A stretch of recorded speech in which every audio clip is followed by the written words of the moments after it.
Hello friends, learning के एक और वीडियो में आपका स्वागत है। फ्रेंड्स, आज के वीडियो में हम रिसेंटली लिस्टेड हुए कुछ नए स्टॉक्स डिस्कस करेंगे जिनमें इन फ्यूचर जबरदस्त ग्रोथ पोटेंशियल हो सकता है। इनके फंडामेंटल से लेके बिजनेस मॉडल तक सब कुछ बहुत ही एक्सीलेंट है और लॉन्ग टर्म में ये हमें मल्टीपल रिटर्न्स बनाकर दे सकते हैं। फ्रेंड्स, अभी मार्केट में ज्यादातर लोग शॉर्ट टर्म में प्रॉफिट बनाना प्रेफर करते हैं। कोई 1 महीने का टारगेट लेके इन्वेस्ट करता है तो कोई 2 या 3 महीने का। इस बीच अगर स्टॉक चल गए तो ठीक, वरना इससे ज्यादा कोई भी स्टॉक को होल्ड करना नहीं चाहता। यहाँ पर भी वो एफएनओ टाइप की ट्रेडिंग ढूंढते रहते हैं। कोई सपोर्ट एंड रेजिस्टेंस ढूंढता है तो कोई मूविंग एवरेज तो कोई आरएसआई ढूंढता है तो कोई ब्रेकडाउन या फिर ब्रेकआउट। अलग अलग स्ट्रेटेजी यूज करके लोग शॉर्ट टर्म में प्रॉफिट बुक करना चाहते हैं।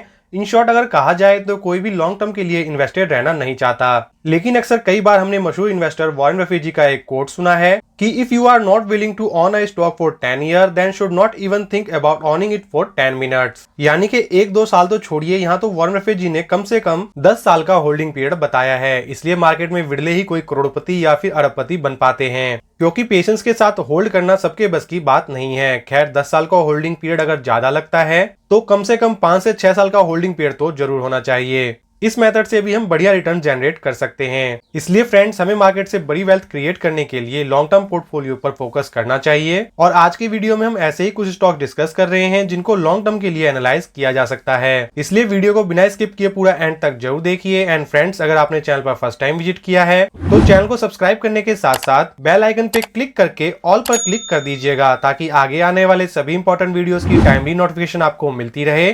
तो चलिए मूव करते हैं आज के अपने स्टॉक्स पर। आज के वीडियो की हमारी फर्स्ट कंपनी है गल्ला प्रिसीजन इंजीनियरिंग लिमिटेड, जो कि अभी रिसेंटली ही 13 सितंबर को लिस्टेड हुई है और तब से लेके अब तक अप्रॉक्स 16% के रिटर्न प्रोवाइड कर चुकी है।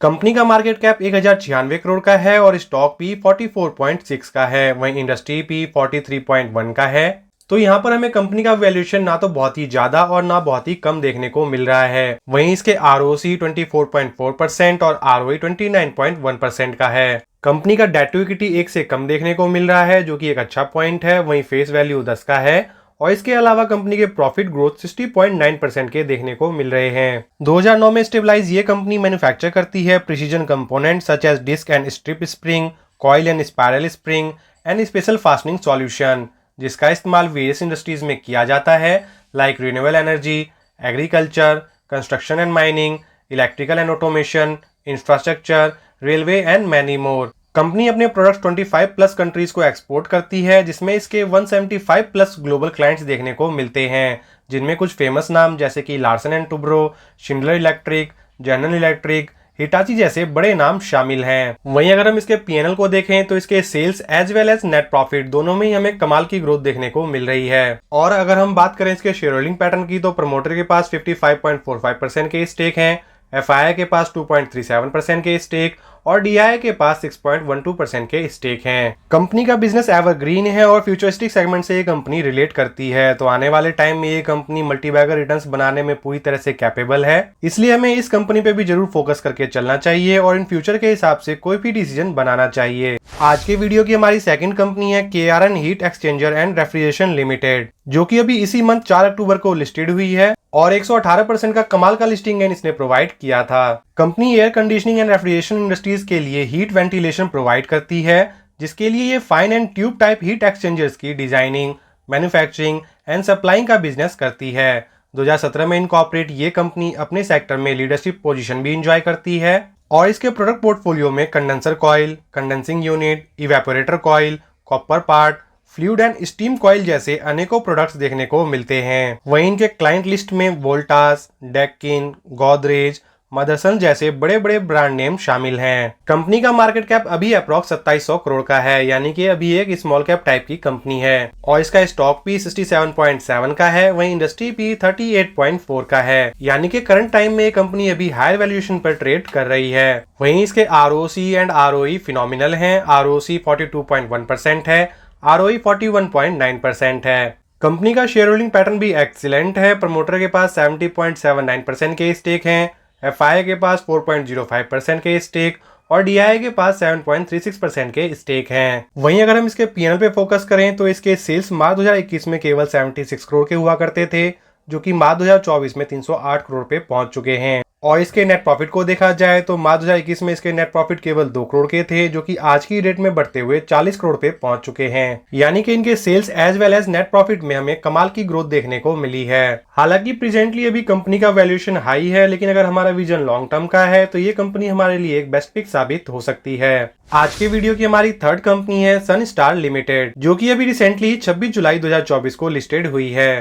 कंपनी का मार्केट कैप 2239 करोड़ का है और स्टॉक पी 33.5 का है। वहीं इसका इंडस्ट्री पी 32.8 का है, यानी कि कंपनी अभी फेयर वैल्यूएशन पर अवेलेबल है। और इसके आरओसी एंड आरओई तो ट्रिमेंडस हैं। आरओसी 48.5% है, आरओई 53% है। इसके अलावा इसके सेल्स एंड प्रॉफिट ग्रोथ भी बढ़िया ही देखने को मिल रहे हैं। इसके सेल्स ग्रोथ 40.5% है, तो वहीं प्रॉफिट ग्रोथ 63.9% है। Company plant based speciality product and ingredient के लिए इंडिया की one of the major manufacturer है, जिसका इस्तेमाल food, animal nutrition and other industrial application में किया जाता है। और कंपनी के पास 11,000 मैट्रिक टन पर डे का इंस्टॉल कैपेसिटी है। इसके अलावा कंपनी मेज बेस्ड प्रोडक्ट्स में इंडिया की थर्ड लार्जेस्ट मैन्युफैक्चरर है और कंपनी अपने प्रोडक्ट्स 49 कंट्रीज को एक्सपोर्ट करती है, जिसमें liquid glucose, solid glucose, maltodextrin powder, supplements, coating agents, binders, smoothing agents, finishing agent जैसे कई प्रोडक्ट्स शामिल हैं। वहीं अगर हम कंपनी के सेल्स पे फोकस करें तो मार्च 2020 में इसके सेल्स 261 करोड़ के हुआ करते थे,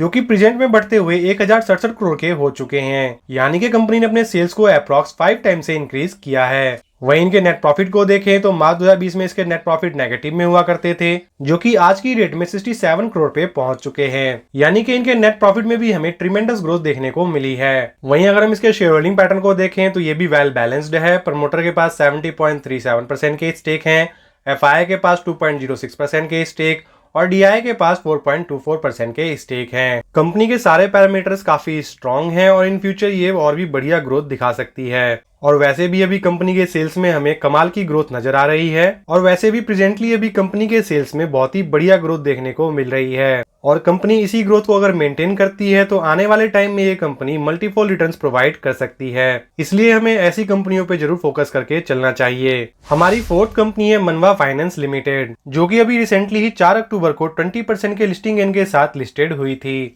1996 में स्टेबलाइज ये कंपनी एक नॉन बैंकिंग फाइनेंस कंपनी है जो ऑफर करती है financial solutions for new 2 wheelers, 3 wheelers, electric 2 wheelers, electric 3 wheelers, used car, small business loans and personal loans.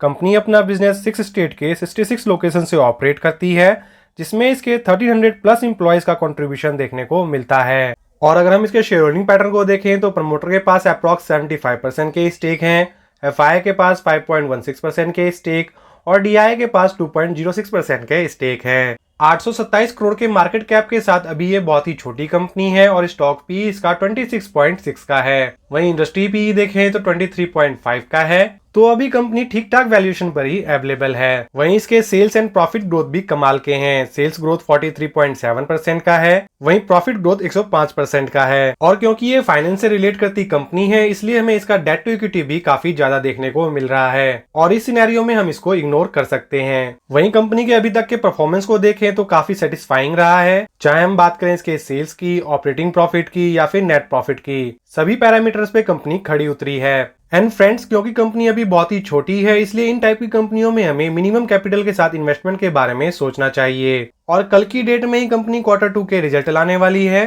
तो उसको देखने के बाद ही हमें कोई भी इन्वेस्टमेंट डिसीजन बनाना चाहिए। आज के वीडियो का हमारा 5th स्टॉक है ओरिएंट टेक्नोलॉजी लिमिटेड, जो कि अभी अगस्त 2024 में ही लिस्टेड हुई है और तब से लेके अब तक अप्रॉक्स इसने 12% का करेक्शन दिखाया है। ये एक rapidly expanding IT solutions providing company है और ये कंपनी डीप एक्सपर्टीज रखती है in creating specialised products and solutions with in its business verticals. और अगर इसके बिजनेस वर्टिकल्स के बारे में बात करें तो आईटी इंफ्रास्ट्रक्चर में ये data centre solution, server, storage, networking component, collaboration tools like CCTV, switches, routers जैसे कई सॉल्यूशंस ऑफर करती है। इनके अलावा कंपनी आईटी इनेबल सर्विसेज में multi vendor support, IT facility management, network operation centre services, security services जैसे solutions offer करती है। फ्रेंड्स, इस कंपनी के सारे पैरामीटर्स हमने कल के वीडियो में ही डीपली एनालाइज किए हैं। आप चाहो तो उस वीडियो में जाकर इसके पैरामीटर्स को आप डीपली एनालाइज कर सकते हो। लिंक मैं आपको डिस्क्रिप्शन में प्रोवाइड कर दूंगा। वैसे इन शॉर्ट अगर कहा जाए तो कंपनी के सारे पैरामीटर्स हमें कमाल के देखने को मिलते हैं और लॉन्ग टर्म के इन्वेस्टमेंट के हिसाब से ये कंपनी एक बेस्ट पिक साबित हो सकती है। हमारा लास्ट स्टॉक है बजाज हाउसिंग फाइनेंस लिमिटेड, जो कि अभी 20 सितंबर को ही लिस्टेड हुई है और लिस्टिंग के दौरान इसने धमाकेदार लिस्टिंग गेन प्रोवाइड किया था। कंपनी का मार्केट कैप 1,14,221 करोड़ का है और स्टॉक पी 65.9 का है। वही इंडस्ट्री पी देखा जाए तो 20.1 का है, यानी कि कंपनी अभी के टाइम पे बहुत ही ज्यादा महंगी देखने को मिल रही है। क्योंकि ये कंपनी भी एज ए एनबीएफसी काम करती है, इसलिए इसका डेट टू इक्विटी भी हमें ज्यादा देखने को मिल रहा है। वहीं इसके प्रमोटर होल्डिंग 88.8% है, वहीं एफआईआई के पास 1.68% और डीआईआई के पास 1.83% के स्टेक हैं। 2008 में स्टेबलाइज ये कंपनी इंडिया की second largest housing finance company है एंड एज ऑफ मार्च 2024 ये इंडिया की 8th लार्जेस्ट एनबीएफसी है bye asset under management and second most profitable housing finance company है। बजाज फाइनेंस की सब्सिडीज ये कंपनी अपने बिजनेस का 57.5% होम लोन से, 10% लोन अगेंस्ट प्रॉपर्टी से, 19.5% लीज रेंटल डिस्काउंटिंग से एंड 12% डेवलपर फाइनेंसिंग से अर्न करती है। एंड मार्च 2024 के डाटा के अकॉर्डिंग कंपनी के पास 3,23,881 एक्टिव कस्टमर्स हैं, जिसमें से 81.7% होम लोन कस्टमर हैं और कंपनी का प्रेजेंस 20 स्टेट और 3 यूनियन टेरिटरीज में देखने को मिलता है, जिसमें इसके 215 ब्रांचेस ऑपरेट करते हैं। कंपनी के पीएनएल पे फोकस करें तो ये भी काफी ज्यादा स्ट्रॉन्ग है। इसके रिवेन्यू 2,646 करोड़ से बढ़कर 7,617 करोड़ के हो गए हैं। फाइनेंसिंग प्रॉफिट 591 करोड़ से बढ़कर 2,201 करोड़ के और नेट प्रॉफिट 421 करोड़ से बढ़कर 1,731 करोड़ के हो चुके हैं, जो कि ये दिखाता है कि कंपनी अपना बिजनेस बहुत ही बढ़िया तरीके से रन कर रही है और इसमें कमाल की ग्रोथ देखने को मिल रही है। अभी रिसेंटली ही कंपनी के Q2 के रिजल्ट्स आए हैं, जो कि ठीक ठाक ही देखने को मिल रहे हैं। इसके रिवेन्यू 2,209 करोड़ से बढ़कर 2,410 करोड़ के हो चुके हैं और नेट प्रॉफिट 483 करोड़ से बढ़कर 546 करोड़ का हो चुका है। वहीं अगर ईयर ऑन ईयर कंपेयर करें तो 1911 करोड़ से बढ़कर इसके रिवेन्यू 2,410 करोड़ के